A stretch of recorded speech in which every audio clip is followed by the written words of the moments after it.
Welcome to Crisis in Perception, where we examine the systems that shape our world. Now, this is a compressed companion to our deep dive on the work of economist Thomas Piketty. Today, we're going to try and map the hidden architecture of our global economy.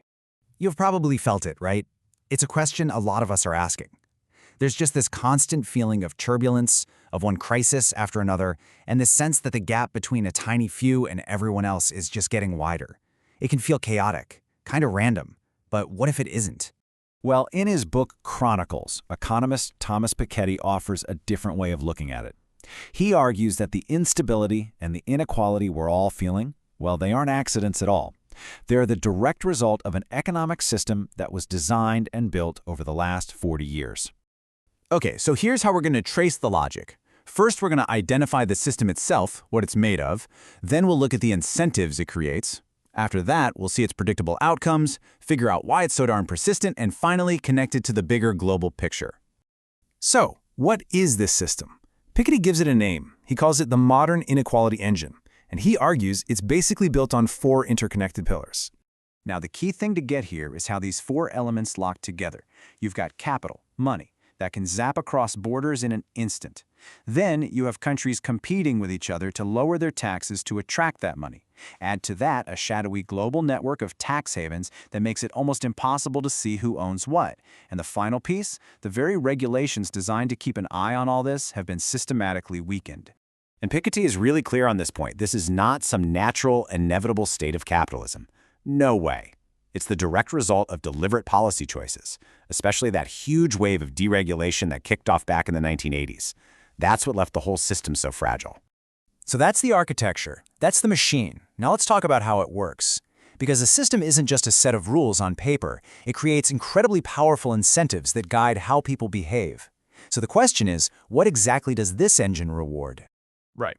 This whole setup isn't neutral. Not at all. It's designed to do something. It actively rewards certain strategies for growing and protecting wealth, and by doing that, it channels economic energy in one very specific direction.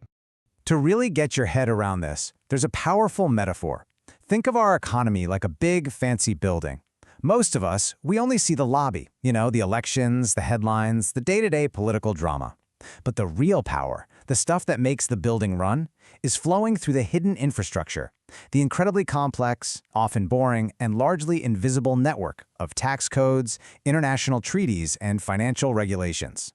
And here it is, the engine at the very core of this system, Piketty's famous formula, R greater than G. Now, it sounds a little academic, but the idea is actually super simple. When R, the return on capital, think stocks, real estate, things you own, is consistently higher than G, the growth of the overall economy, well, what happens? Existing wealth grows faster than salaries and wages. It's not a fluke. As he says, it mechanically drives an extreme concentration of wealth. It's almost a law of physics for this system. So if you put it all together, what does this system want you to do? It rewards accumulating assets and then hiding them. It rewards shopping around the globe for the lowest possible tax rates and the weakest regulations. And when a crisis hits, it prioritizes saving the big financial institutions first, often followed by austerity policies that get framed as just necessary discipline. So we've got the system and its incentives. The next logical question is, what are the results? What does this architecture actually produce out there in the real world?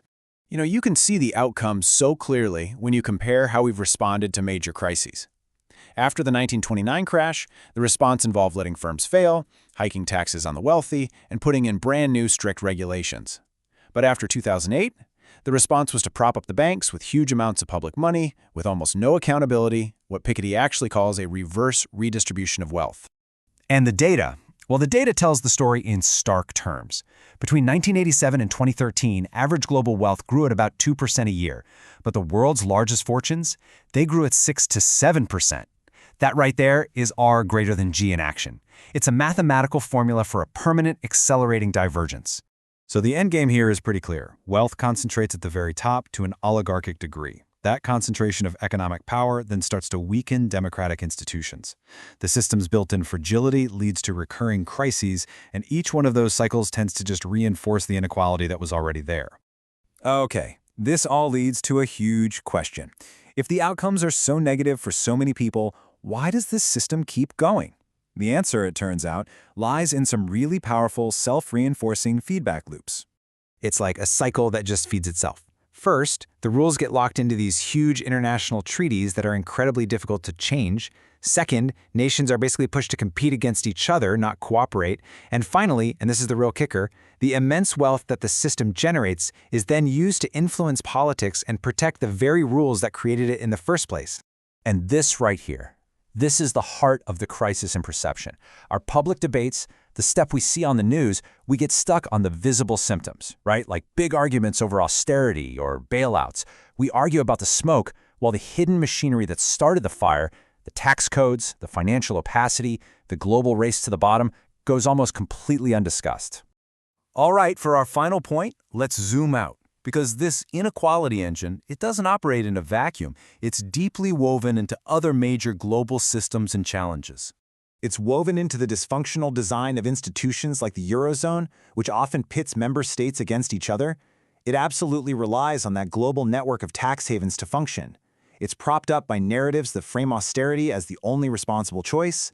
And all of this puts a huge strain on the ability of democratic states to actually act in the public interest. And this all leads to Piketty's core conclusion. The regulatory tools that we built in the 20th century are just not sufficient anymore. To regulate 21st century capitalism, he argues we need fundamentally new tools, starting with radical financial transparency and new forms of international cooperation. So this analysis leaves us with a provocative question. If this is the map of our troubled times, what does it really take for us to see clearly? Crisis in Perception examines how systems shape belief and how better tools help us see clearly. This project is free and publicly accessible. If you'd like to support the time, tools, and research behind Crisis in Perception, you can become a supporter on Patreon. For a longer audio-based analysis of this topic, see the deep dive linked in the description. If you enjoy this kind of systems-level analysis, please like, subscribe, and comment with books or topics you'd like us to explore next.